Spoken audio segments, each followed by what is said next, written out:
السلام علیکم ویورز، میں ناز شاہ آپ کے ساتھ ہوں۔ آج میں آپ کے ساتھ شیئر کروں گی کہ جب مومن کی موت ہوتی ہے تو زمین و آسمان روتے ہیں، اور جب میت کو غسل دیا جاتا ہے اور اس کی تجہیز و تکفین کی جاتی ہے تو اس وقت جو اس کے ارد گرد لوگ ہوتے ہیں، اس کو غسل کے دوران میت ان سب کی باتیں سن رہی ہوتی ہے اور وہ انہیں پہچانتی ہے۔ بہقی نے شعب الایمان میں حضرت علی سے روایت کی ہے کہ 2 مومن دوست تھے اور 2 کافر دوست تھے۔ مومن دوستوں میں سے ایک مر گیا تو جنت کی بشارت اسے دے دی گئی۔ اسے اپنے دوست کی یاد آئی تو اللہ کی بارگاہ میں عرض کرنے لگا کہ اے اللہ، میرا فلاں دوست مجھ کو تیرے رسولوں کی اطاعت کا حکم دیتا تھا، وہ مجھے نیکی کی ترغیب دلاتا تھا اور مجھے برائی سے روکتا تھا اور کہتا تھا کہ تو خدا سے ضرور ملے گا۔ میرے اللہ، میں اس کو میرے بات گمراہ نہ کرنا حتیٰ کہ وہ مجھ سے ملاقات کرے، اور اس کے ساتھ اسی طرح راضی رہنا جس طرح تو اب مجھ پر راضی ہے۔ آخر جب دوسرا دوست مرتا ہے تو دونوں دوست آپس میں ملتے ہیں تو حکم ہوتا ہے کہ دونوں کو ایک دوسرے کی تعریف کریں۔ چنانچہ دونوں دوست آپس میں اچھے مصاحب اور بھائی کی حیثیت سے ایک دوسرے کی تعریف کرتے ہیں، مگر جب کافر دوستوں میں سے کوئی مرتا ہے اور اس کو جہنم کا ٹھکانہ بتا دیا جاتا ہے تو وہ اپنے دوست کے بارے میں کہتا ہے کہ اے اللہ، وہ مجھے تیری اور تیرے رسولوں کی نافرمانی کرنے اور برائی کی ترغیب دیتا تھا۔ میرا دوست مجھے بھلائی سے روکتا تھا، کہتا تھا کہ خدا سے کبھی نہیں ملنا، مولا تو اس کو میرے بعد ہدایت نہ دینا، حتیٰ کہ وہ مجھے آ کر اسی طرح جہنم میں ملے تو اس پر بھی اسی طرح تو ناراض رہنا جس طرح تو مجھ سے ناراض ہے۔ چنانچہ جب اس کا کافر دوست مرتا ہے تو دونوں دوست جہنم میں آپس میں ملتے ہیں تو ایک دوسرے کو برا ساتھی اور برا بھائی بیان کرتے ہیں۔ ابو نعیم نے لیث بن سعد رضی اللہ عنہ سے روایت کی ہے کہ ایک شخص شام والوں میں سے شہید ہو گیا تو وہ ہر جمعہ کی رات کو خواب میں اپنے باپ کے پاس آتا اور گفتگو کرتا، مگر ایک جمعہ کی رات کو جب وہ نہ آیا اور پھر دوسرے جمعے کی رات کو آیا تو باپ نے اس سے شکایت کی کہ تو مجھ سے خواب میں ملنے کیوں نہ آیا، تو اس نے بتایا کہ تمام شہداء کو حکم ہوا تھا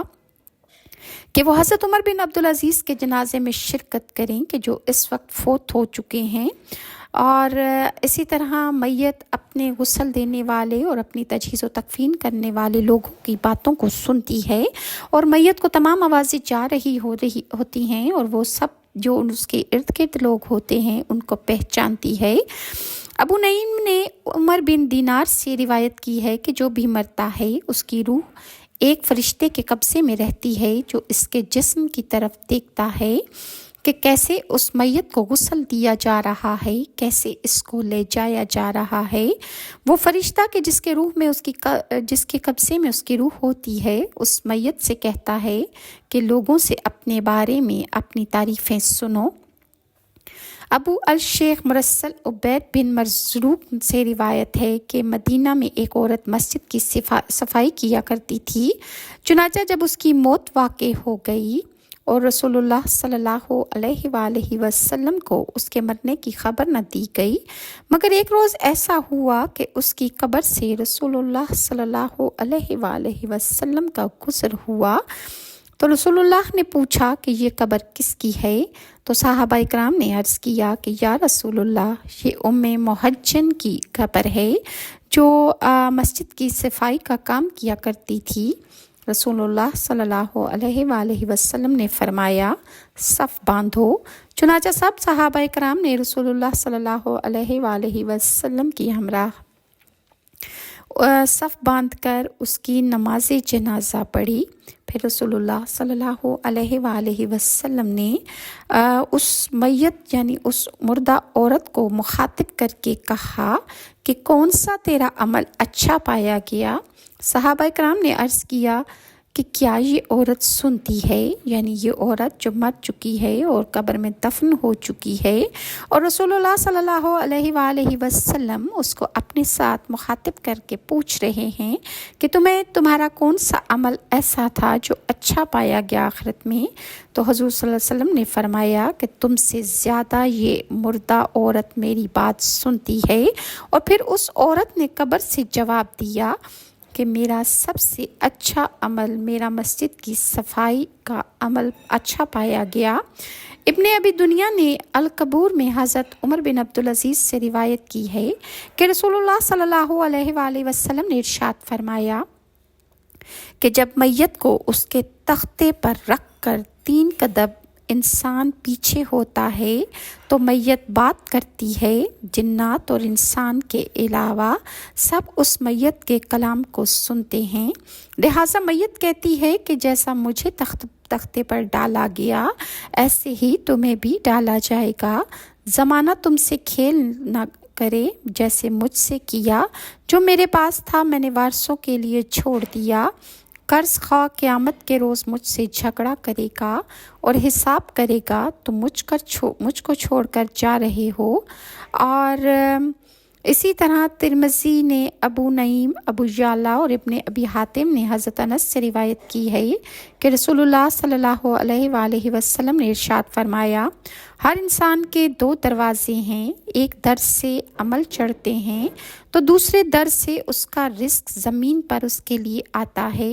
لہٰذا جب مومن مر جاتا ہے تو دونوں دروازے اس مومن کے لیے روتے ہیں کہ یہ در بند ہو گئے ہیں، کیونکہ اس کے مرنے کے بعد اس کا رزق آنا دنیا میں بند ہو جاتا ہے۔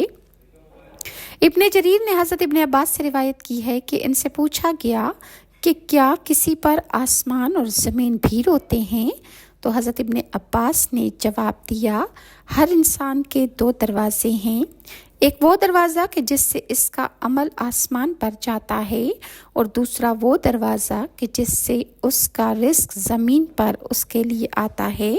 لہٰذا جب مومن مرتا ہے تو یہ دونوں دروازے اس مومن کی موت پر روتے ہیں، کیونکہ مومن کے مرنے کے بعد یہ دونوں دروازے بند ہو جاتے ہیں۔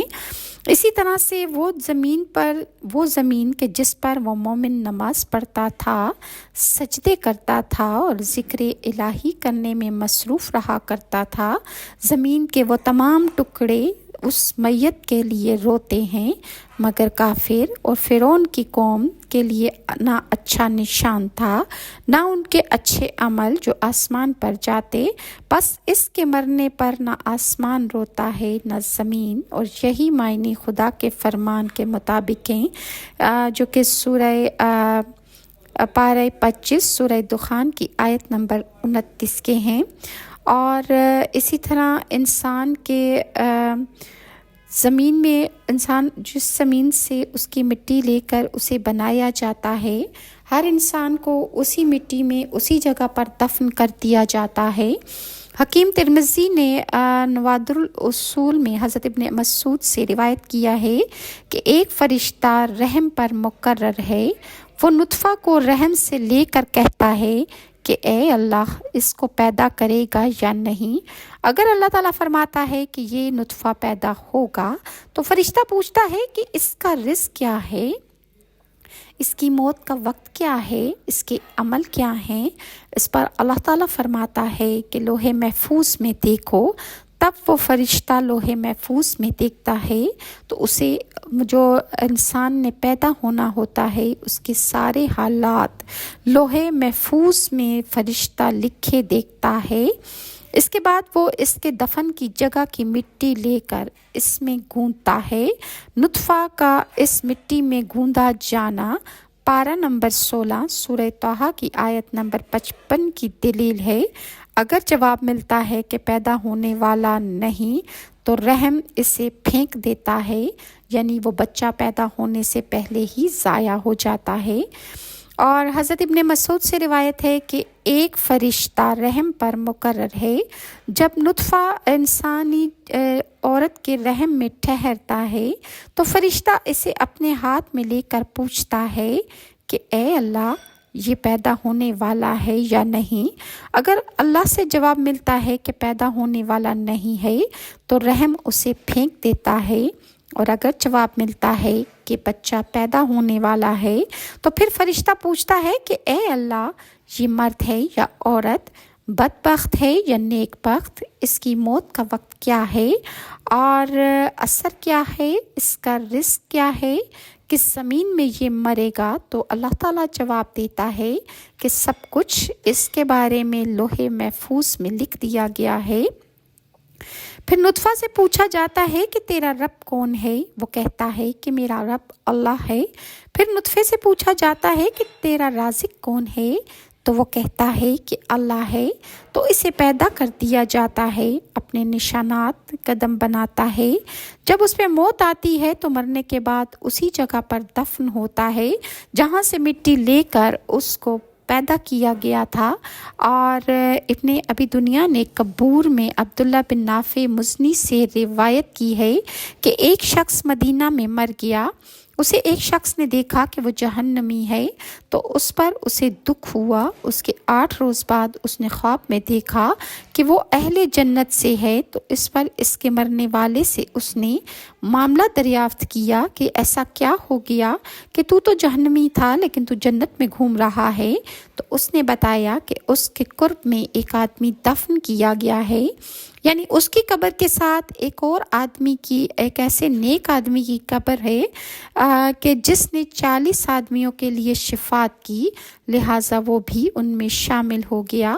یعنی اگر کوئی نیک روح قبرستان میں دفن کی جاتی ہے اور وہ جنتی ہے اور اس کے نیک اعمال ہیں تو اس کا اثر ارد گرد کے مردوں پر بھی پڑتا ہے، اور اللہ تعالیٰ اس کے اچھے اعمال کی بدولت ارد گرد کے لوگوں کو بھی بخشتا ہے۔ اللہ رحیم و کریم ہے، اور اللہ تعالیٰ ہم پر بھی اپنی رحمتیں اور برکتیں نازل فرمائے۔ ابن نجار نے تاریخ بغداد میں محمد بن عبداللہ ازدی سے روایت کیا ہے۔ وہ کہتے ہیں کہ عبدالصمد علی کے خاندان میں سے ایک فرد کے جنازے میں شریک ہوا۔ وہ لوگوں کو جلدی کرنے کو کہہ رہے تھے کہ شام سے ہم کو آرام دلاؤ۔ جب اس کے بارے میں پوچھا گیا تو انہوں نے بتایا کہ میرے دادا نے حضرت عبداللہ بن عباس سے روایت کی ہے کہ انہوں نے رسول اللہ سے سنا کہ آپ نے فرمایا کہ دن کے فرشتے رات کے فرشتوں سے زیادہ رحم کرنے والے ہیں۔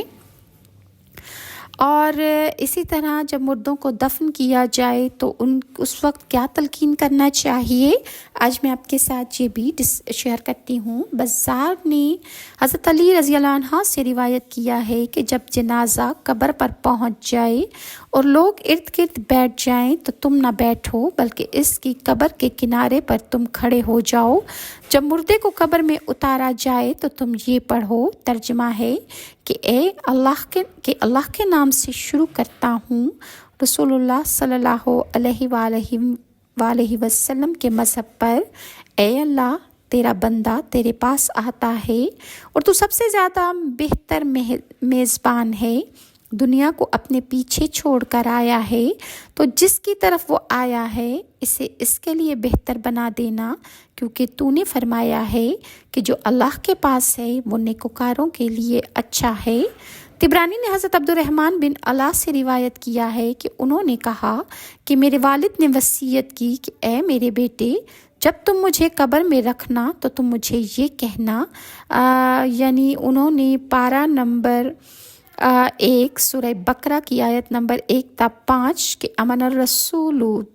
سے لے کر فانصرنا علی القوم الکافرین تک یہی خدا کے رسول کا فرمان ہے، یعنی سورہ بقرہ کی آیات بتائیں جو آخری آیات ہیں کہ جب مجھے قبر میں اتارا جائے تو تم سورہ بقرہ کی یہ آخری آیات اس وقت پڑھنا۔ اور اسی طرح ابن ماجہ اور بہیقی نے اپنی سنن میں حضرت ابن مسیب سے روایت کی ہے، انہوں نے کہا کہ حضرت عمر کے ساتھ ان کی لڑکی کے جنازہ میں شریک ہوئے، انہوں نے اسے قبر میں اتارتے وقت پڑھا بسم اللہ وفی سبیل اللہ، اور جب اس کی قبر کے اوپر مٹی برابر کی گئی تو آپ نے یہ پڑھا کہ اے اللہ اس کو شیطان اور عذاب قبر سے محفوظ فرمانا۔ جب سب کام پورے ہو چکے تو ایک طرف کھڑے ہو گئے اور کہنے لگے کہ اے اللہ اس کے دونوں پہلوؤں سے زمین کو دور کر دے اور اس کی روح کو اوپر بلا لے اور اپنی رضامندی اسے عطا فرما دے۔ پھر فرمایا کہ میں نے رسول اللہ صلی اللہ علیہ وآلہ وسلم کو یہی فرماتے ہوئے سنا ہے۔ طبرانی نے کبیر میں اور ابن مندہ نے ابو امامہ سے روایت کی ہے کہ رسول اللہ نے فرمایا ہے کہ جب تم میں سے کوئی مر جائے اور تم اس پر مٹی ڈالو، جب مٹی ڈال چکو تو کوئی آدمی قبر کے سرحانے کھڑا ہو کر یہ پکارے کہ اے فلاں بن فلاں، اس کی یہ آواز میت سنے گی مگر میت جواب نہیں دے سکتی۔ پھر دوبارہ وہ ایسے ہی پکارے تو وہ اٹھ کر بیٹھ جائے گا، پھر دوبارہ ایسے ہی پکارے تو کہے گا کہ اللہ تجھ پر رحم کرے، مجھے ہدایت کی بات بتا، لیکن تم اس کی یہ بات نہ سن سکو گے مگر باہر والے کو کہنا کہ وہی کلمہ طیبہ یاد کرو جو پڑھتے ہوئے تم دنیا سے آئے، یعنی باہر والا پڑھے، یعنی قبر سے باہر جو بندہ کھڑا ہو اور وہ پکار رہا ہو کہ اے فلاں بن فلاں، جب وہ پکارتا ہے تو میت قبر میں اٹھ کے بیٹھ جاتی ہے اور وہ اس کی بات کو سن رہی ہوتی ہے۔ لہٰذا قبر کے باہر جو بندہ کھڑا ہو تو وہ اس وقت سو اونچی آواز میں پڑھے اشہد ان لا الہ الا اللہ واشہد ان محمد عبدہ ورسولہ، یعنی کلمہ شہادت پڑھے، اور پھر جو باہر بندہ ہے آواز بلند یہ کہے کہ میں نے اللہ کو اپنا رب اور محمد صلی اللہ علیہ وآلہ وسلم کو اپنا نبی اور دین اسلام کو اپنا دین اور قرآن کو اپنا امام مان لیا ہے۔ ایسے کہنے کے بعد منکر نکیر ایک دوسرے کا ہاتھ پکڑ کر کہتے ہیں کہ چلو ایسے آدمی کے پاس ہم کیا کریں گے جس کو اس کی حجت بتا دی گئی ہے، اللہ ہی اس سے پوچھ گچھ کرے گا۔ کسی کا صحابی نے رسول اللہ صلی اللہ علیہ وسلم سے پوچھا کہ اس میت کی ماں کا نام معلوم نہ ہو تو پھر کیا کہیں؟ تو فرمایا کہ پھر تم کہو ابن حوا۔ سعید بن منصور نے راشد بن سعد سے کہا کہ جب میت کی قبر بن چکے تو اس وقت یہ پڑھنا چاہیے یا فلاں کل لا الہ الا اللہ، یہ 3 مرتبہ پڑھے اور پھر کہے یا فلاں کل ربی اللہ دینی الاسلام و نبی محمد صلی اللہ علیہ وآلہ وسلم۔ یہ تھی وہ تمام ڈیٹیلز کہ جب مردے کو قبر میں اتارا جائے تو کیا پڑھنا چاہیے، اور جب قبر میں اس کو دفن کر دیا جائے مٹی ڈالتے وقت کیا پڑھنا چاہیے، اور جب آپ مٹی ڈال چکیں اور واپسی ہونے لگے تو بآواز بلند کلمہ شہادت پڑھیں۔ اس طرح مردہ یہ تمام آوازیں سن رہا ہوتا ہے اور وہ بندوں کے پیچھے سب کچھ دہرا رہا ہوتا ہے۔ اللہ تعالیٰ میرا اور آپ کا اور امت مسلمہ میں ہر ایک کا خاتمہ ایمان کی حالت میں کرے، اور اللہ تعالیٰ ہم سے اس پاک بابرکت مہینے میں ہم سے وہ اعمال کی انجام دہی کرا لے کہ جس میں ہماری نجات اور بخشش ہو۔ اللہ تعالیٰ آپ کے اور امت مسلمہ کے ہر بندے کے دل کی جائز اور میٹھی مرادیں پوری فرمائے۔ اللہ تعالیٰ ہم سب کو ہماری اولادوں کے لیے اور ہمیں اپنے والدین کے لیے صدقہ جاریہ بنا دے۔ اگر ویورز آپ کو میری ویڈیوز اچھی لگتی ہیں تو کائنڈلی لائک اور سبسکرائب ضرور کیجیے، اور نیکسٹ ویڈیو تک کے لیے ناز شاہ کو اجازت دیجیے۔ اللہ حافظ۔